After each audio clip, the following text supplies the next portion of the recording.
President Trump has proposed his first budget. It's one that's designed to increase military spending by a considerable amount, $54 billion,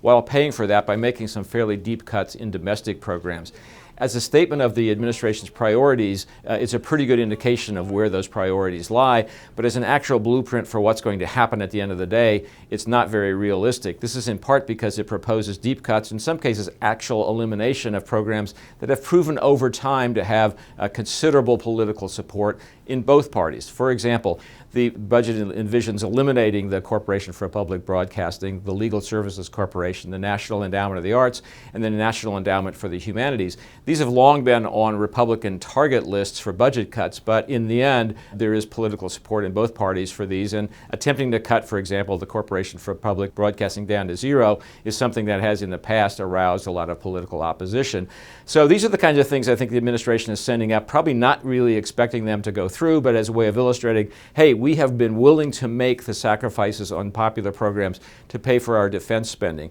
The bigger cuts are probably in areas like education, health and human services, and the really important one that's not a cut from the administration's point of view is to preserve and protect funding for Social Security and Medicare, which are not really touched in this budget. Again, good statement of Trump administration priorities,